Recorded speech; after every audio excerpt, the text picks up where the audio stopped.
the Shattering of Eden, the dawn of creation. In the beginning, when the cosmos was a formless void, the divine architect spoke, and light pierced the darkness.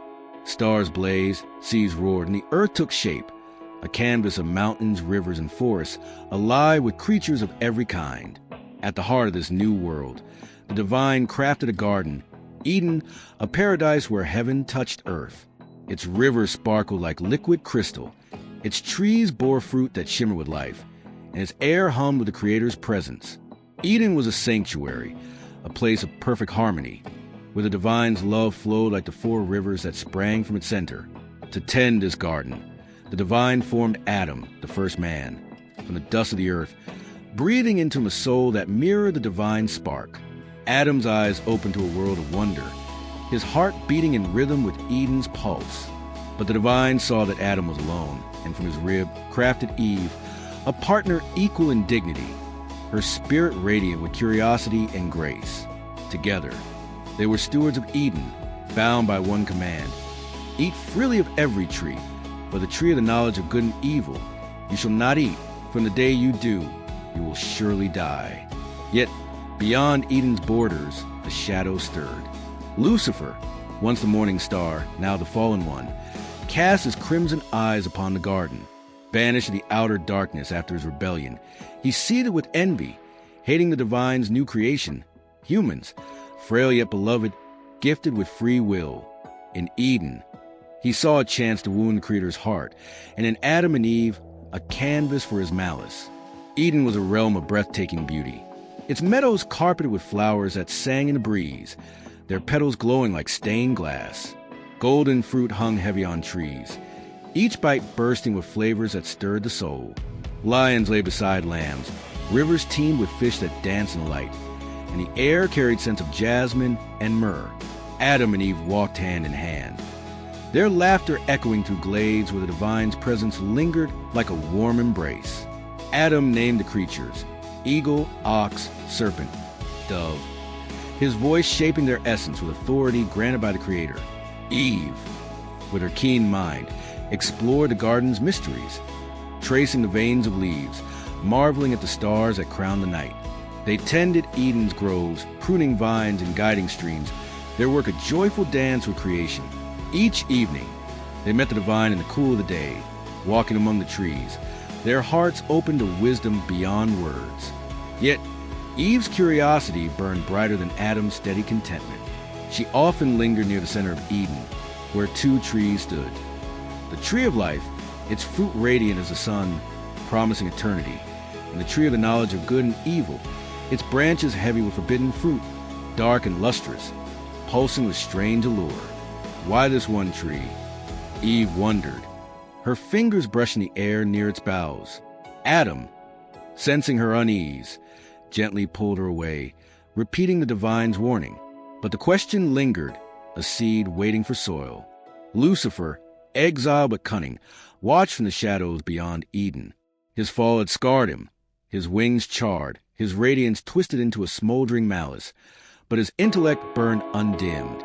He could not enter Eden's sacred heart, guarded by cherubim with flaming swords, but he could slither along its edges, cloaking himself in deception. Choosing the form of a serpent, its scales glinting like polished obsidian, he glided into the garden, his eyes fixed on Eve. One morning, as Eve wandered alone near the forbidden tree, the serpent coiled around its trunk, its voice smooth as honeyed wine. "Did God truly say you must not eat from any tree in the garden?" he asked, his tone curious, almost kind. Eve, startled but intrigued, replied, "We may eat from all trees, except this one, lest we die." The serpent's eyes gleamed. "You will not surely die. God knows that when you eat, your eyes will be open, and you will be like God, knowing good and evil." Eve's heart quickened. The fruit, dark and ripe, seemed to pulse with promise. To know as God knows, wisdom, power, freedom, stirred a longing she hadn't named. The serpent pressed, his words weaving doubt. "Why would God deny you this? Is he not withholding greatness?" Eve hesitated, her loyalty to the divine warring with her curiosity. She reached out, plucked a fruit, and bit. Its juice was sweet, then bitter, flooding her with a rush of awareness. Joy and shame, love and fear, all at once. She ran to Adam, the fruit in hand, her eyes alight with strange fire. "Taste it," she urged, her voice trembling. Adam, seeing her change, felt a pang of fear, but could not bear to be parted from her. Against his heart's warning, he ate. The world shifted, their innocence shattered, replaced by a piercing awareness of their nakedness, their vulnerability.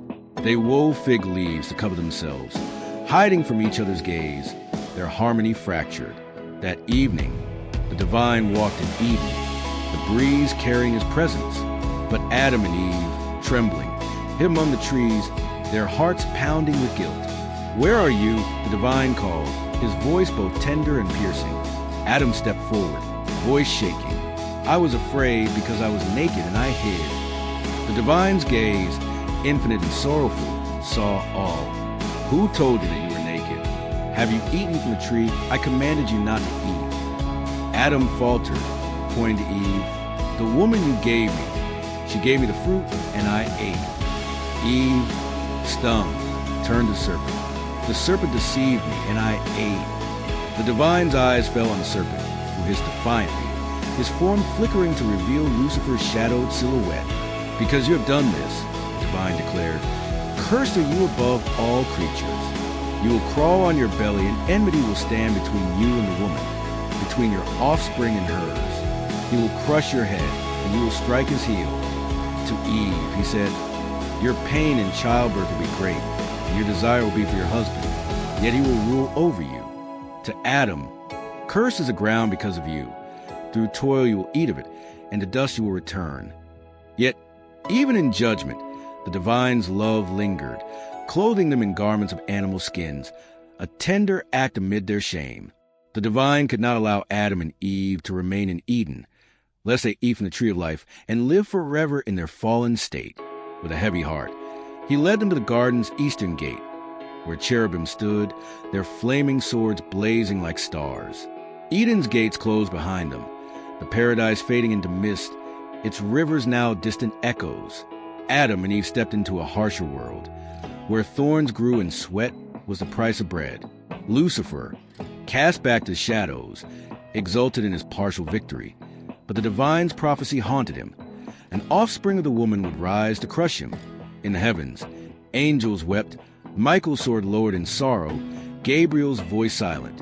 Yet the divine's plan unfolded, unseen, a promise of redemption woven into the curse. Adam and Eve, now exiles, clung to each other, their love strained but enduring. They tilled the earth, bore children, Cain, Abel, and others, and told of Eden's lost glory. Eve, reflecting on the serpent's deceit, vowed to teach her children faith, hoping one would fulfill the divine's promise. Adam, laboring under the sun, found solace in glimpses of the divine's mercy, a rainbow, a bountiful harvest, a child's laughter, the seed of hope. Centuries passed, and Eden became a legend, its story carried in scripture and song. Lucifer, the serpent, continued his schemes, whispering to desperate souls in places like Blackthorn, where a girl named Mira would one day resist him, her courage echoing Eve's resilience. But the divine's promise bore fruit in a greater miracle. Jesus, born of a woman, whose life and resurrection crushed the serpent's power, offering humanity a path back to grace. The Garden of Eden, though lost, lived in the human heart, a memory of paradise, a call to seek the divine's light. Adam and Eve's fall was a wound, but their story, etched in the earth's dust, whispered a hope, a testament that even in exile, love and redemption endure.